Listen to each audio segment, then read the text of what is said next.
Assalamualaikum warahmatullahi wabarakatuh. Pagi ini di SD mana Pak? Di Presta kelas 1. Namanya Bapak? Nama Pak Febri. Pak Febri guru kelas 5. Guru kelas 5. Setiap hari Sabtu ada hari pengembangan kreativitas ya. Di mana anak-anak ini hari Sabtu ini diberi kesempatan untuk mengembangkan bakat dan minatnya. Kira-kira seperti itu. Ya. Nah, Pak Febri ini guru kelas 5 memberi pengembangan bakat di bidang apa ini? Seni atau terampil apa? Ya, saya di bidang kesenian. Oh, Seperti anak-anak saya arahkan untuk menari sesuai dengan minatnya. Saya arahkan untuk bermain drum band.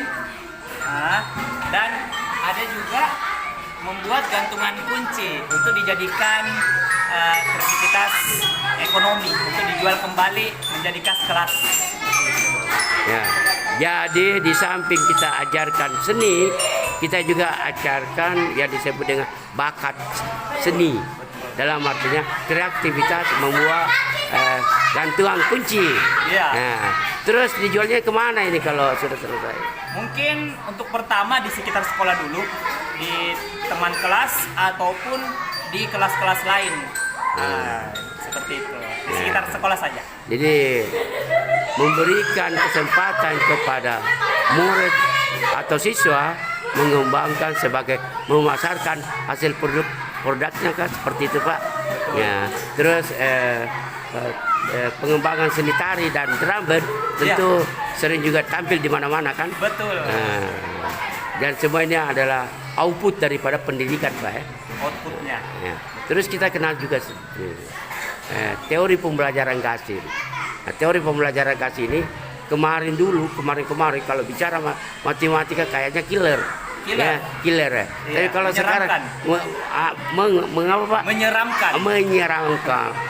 Kayak setan. Iya. Wah, tapi Pak Febri sebagai guru di kelas 5 dengan adanya metode gasing ini menyenangkan ya. Gampang, menyenangkan. Silakan Pak. Silakan. Berubah mindset anak-anak, berubah ketakutan anak-anak tentang matematika, perhitungan dasar menjadi menyenangkan dengan metode gasing ini. Karena memang itu tujuannya. Seperti itu nih. Contoh paling gampang, gasing itu adalah gampang, asik, menyenangkan. Metode ini namanya saja ya berputar-putar tapi menyenangkan. Terus Bapak ini juga sebagai wali kelas di kelas 5 tentu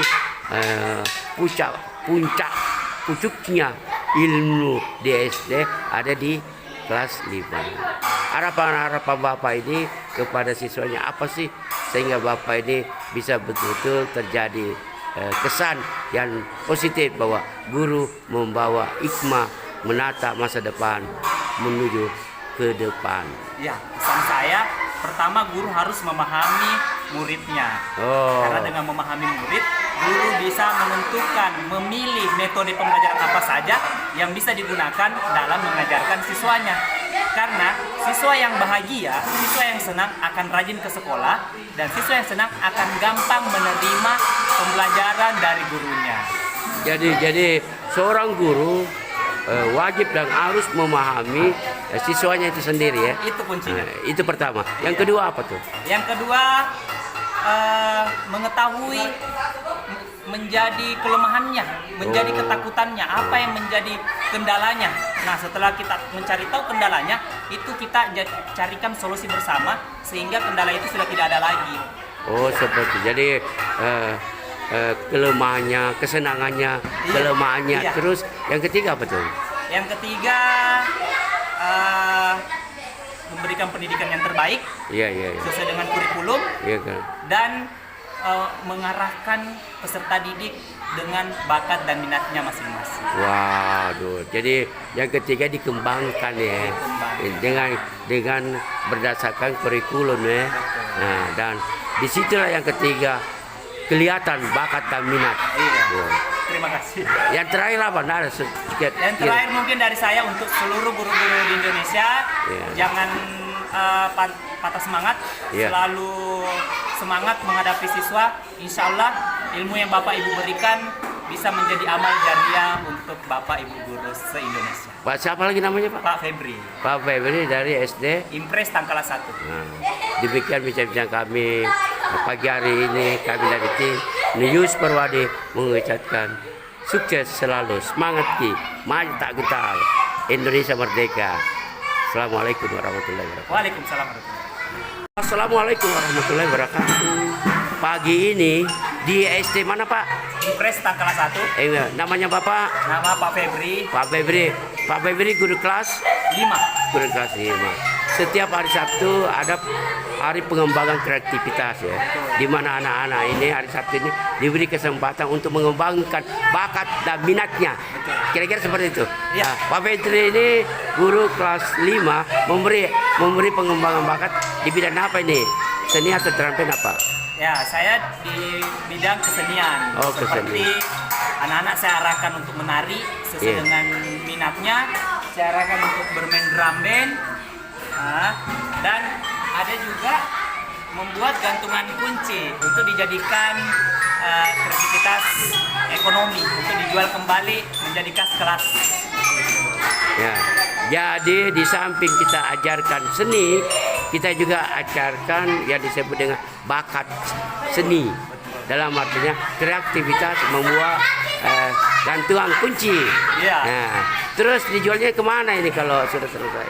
Mungkin untuk pertama di sekitar sekolah dulu, di teman kelas ataupun di kelas-kelas lain. Nah, seperti itu. Di sekitar sekolah saja. Jadi memberikan kesempatan kepada murid atau siswa mengembangkan sebagai memasarkan hasil produknya kan seperti itu Pak.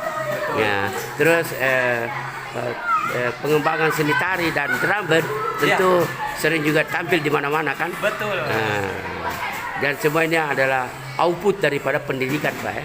Outputnya. Ya. Terus kita kenal juga teori pembelajaran Gasing. Nah, teori pembelajaran Gasing ini kemarin kalau bicara matematika kayaknya killer.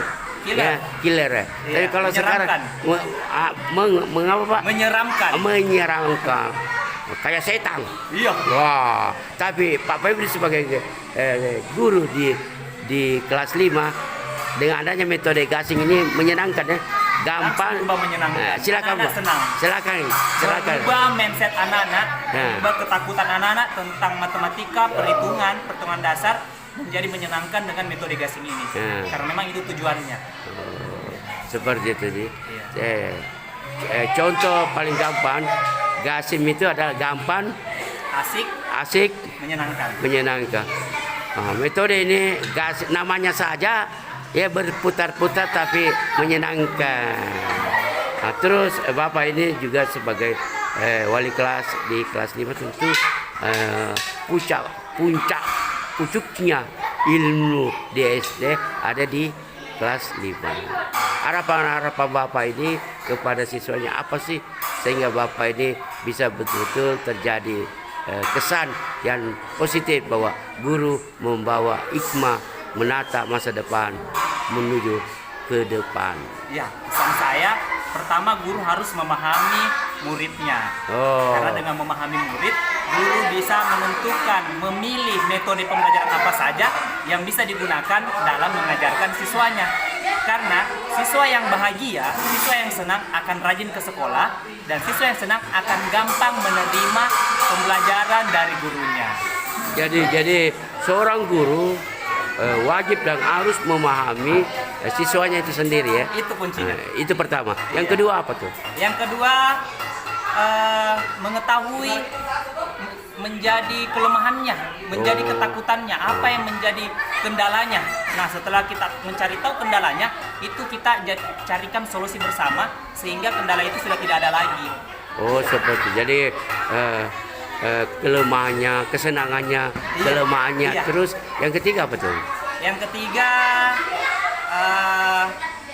memberikan pendidikan yang terbaik sesuai dengan kurikulum dan mengarahkan peserta didik dengan bakat dan minatnya masing-masing. Waduh, jadi yang ketiga dikembangkan ya, dengan berdasarkan kurikulum ya.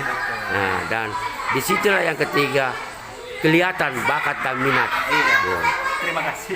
Yang terakhir apa? Nah, ada sedikit. Yang terakhir mungkin dari saya untuk seluruh guru-guru di Indonesia, jangan patah semangat, selalu semangat menghadapi siswa. Insya Allah ilmu yang Bapak Ibu berikan bisa menjadi amal jariah untuk Bapak Ibu guru se-Indonesia. Pak siapa lagi namanya Pak? Pak Febri. Pak Febri dari SD Impres Tangkala 1. Nah, demikian bincang-bincang kami pagi hari ini. Kami dari tim News Perwadi mengucapkan sukses selalu, semangat Ki, maju tak gentar, Indonesia merdeka. Assalamualaikum warahmatullahi wabarakatuh. Waalaikumsalam warahmatullahi wabarakatuh. Assalamualaikum warahmatullahi wabarakatuh. Pagi ini di SD mana Pak? Impres Tangkala 1. Namanya Bapak? Nama Pak Febri. Pak Febri. Pak Febri guru kelas 5. Guru kelas 5. Setiap hari Sabtu ada hari pengembangan kreativitas ya, di mana anak-anak ini hari Sabtu ini diberi kesempatan untuk mengembangkan bakat dan minatnya. Kira-kira seperti itu. Ya. Nah, Pak Febri ini guru kelas 5 memberi pengembangan bakat di bidang apa ini? Seni atau terampil apa? Ya, saya di bidang kesenian. Oh, seperti anak-anak saya arahkan untuk menari sesuai dengan minatnya. Saya arahkan untuk bermain drum band. Nah, dan ada juga membuat gantungan kunci untuk dijadikan kreativitas ekonomi untuk dijual kembali menjadi kas kelas. Ya, jadi di samping kita ajarkan seni, kita juga ajarkan yang disebut dengan bakat seni. Dalam artinya kreativitas membuat gantungan kunci. Ya. Nah, terus dijualnya kemana ini kalau sudah selesai? Mungkin untuk pertama di sekitar sekolah dulu, di teman kelas ataupun di kelas-kelas lain. Seperti itu. Di sekitar sekolah saja. Jadi memberikan kesempatan kepada murid atau siswa mengembangkan sebagai memasarkan hasil produknya kan seperti itu Pak. Ya, terus pengembangan seni tari dan drum band tentu sering juga tampil di mana-mana kan. Betul. Dan semuanya adalah output daripada pendidikan Pak ya. Outputnya. Ya. Terus kita kenal juga teori pembelajaran kasih. Nah, teori pembelajaran kasih ini kemarin kemarin kalau bicara matematika kayaknya killer. Ya, killer ya. Tapi kalau sekarang mengapa Pak? Menyeramkan. Kayak setan. Iya. Wah, tapi Pak Febri sebagai guru di kelas 5 dengan adanya metode gasing ini menyenangkan ya. Gampang, menyenangkan. Silakan Pak. Silakan. Mengubah mindset anak-anak, mengubah ketakutan anak-anak tentang matematika, perhitungan dasar menjadi menyenangkan dengan metode gasing ini. Karena memang itu tujuannya. Seperti itu nih. Contoh paling gampang, gasing itu adalah gampang, asik, menyenangkan. Nah, metode ini namanya saja ya berputar-putar tapi menyenangkan. Nah, terus Bapak ini juga sebagai wali kelas di kelas 5 tentu puncaknya ilmu di SD ada di kelas 5. Harapan Bapak ini kepada siswanya apa sih sehingga Bapak ini bisa betul-betul terjadi kesan yang positif bahwa guru membawa hikmah menata masa depan menuju ke depan. Ya, pesan saya pertama guru harus memahami muridnya. Karena dengan memahami murid, guru bisa menentukan, memilih metode pembelajaran apa saja yang bisa digunakan dalam mengajarkan siswanya. Karena siswa yang bahagia, siswa yang senang akan rajin ke sekolah, dan siswa yang senang akan gampang menerima pembelajaran dari gurunya. Jadi seorang guru wajib dan harus memahami siswanya itu sendiri ya. Itu kuncinya. Itu pertama. Yang kedua apa tuh? Yang kedua mengetahui menjadi kelemahannya, menjadi ketakutannya, apa yang menjadi kendalanya. Nah, setelah kita mencari tahu kendalanya, itu kita carikan solusi bersama sehingga kendala itu sudah tidak ada lagi. Oh, seperti. Jadi kelemahannya, kesenangannya, kelemahannya. Terus yang ketiga apa tuh? Yang ketiga memberikan pendidikan yang terbaik sesuai dengan kurikulum. Iya kan. Dan mengarahkan peserta didik dengan bakat dan minatnya masing-masing. Waduh, jadi yang ketiga dikembangkan ya, dengan berdasarkan kurikulum ya. Nah, dan disitulah yang ketiga kelihatan bakat dan minat. Iya. Wow. Terima kasih. Yang terakhir apa? Nah, sedikit. Yang terakhir mungkin dari saya untuk seluruh guru-guru di Indonesia, jangan patah semangat, selalu semangat menghadapi siswa. Insya Allah ilmu yang Bapak Ibu berikan bisa menjadi amal jariah untuk Bapak Ibu guru se-Indonesia. Pak siapa lagi namanya Pak? Pak Febri. Pak Febri dari SD Impres Tangkala 1. Nah, demikian bincang-bincang kami pagi hari ini. Kami dari tim News Perwadi mengucapkan sukses selalu, semangat ki, maju tak gentar, Indonesia merdeka. Assalamualaikum warahmatullahi wabarakatuh. Waalaikumsalam warahmatullahi wabarakatuh.